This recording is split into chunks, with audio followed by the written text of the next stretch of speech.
മൈദയുടെ പേര് മാറ്റേണ്ടി വരും. അതിനെ നമുക്ക് മൈദസാര എന്ന് വിളിക്കേണ്ടി വരും. കാരണം മധുരമില്ലാത്ത പഞ്ചസാരയാണ് മൈദ. മൈദ അധികം കഴിക്കാനായിട്ട് ഞാൻ പൊറോട്ടയൊന്നും കഴിക്കുന്നില്ലല്ലോ എന്നായിരിക്കും ഇപ്പോൾ വിചാരിക്കുന്നത്.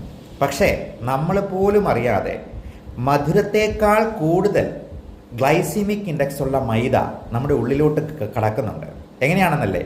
റസ്ക്, ബിസ്ക്കറ്റ്, ബണ്ണ്, ബ്രെഡ്, ഇതിനകത്തെല്ലാം മൈദയാണ്. ഈ ബ്രെഡ് നമ്മൾ വായിലിട്ട് കുറച്ച് നേരം കൂടുതൽ ചവച്ചെന്നാൽ അതിന് നല്ലൊരു മധുരം വരുന്നത് നമുക്കറിയാം. ഇത് നമ്മുടെ ബ്ലഡിലെ ഗ്ലൂക്കോസ് ലെവലിനെ പെട്ടെന്ന് സ്പൈക്ക് ചെയ്യും. ഈ ഹൈ ഫ്ലക്ച്വേഷൻ ഉണ്ടാക്കുന്ന ഹൈ ഗ്ലൈസിമിക് ഇൻഡെക്സ് ഫുഡാണ് നമുക്ക് ഷുഗർ കൂട്ടാനും അമിതവണ്ണം ഉണ്ടാകാനും ഫാറ്റി ലിവർ ഉണ്ടാകാനും തൈറോയിഡ് പ്രശ്നം ഉണ്ടാകാനും മെറ്റബോളിക് സിൻഡ്രോം ഉണ്ടാകാനും ഒക്കെ കാരണം. അതുകൊണ്ട് മൈദയെ എല്ലാ തരത്തിലും ഹിഡൻ ഫുഡിൽ നിന്ന് പോലും ഒഴിവാക്കുക.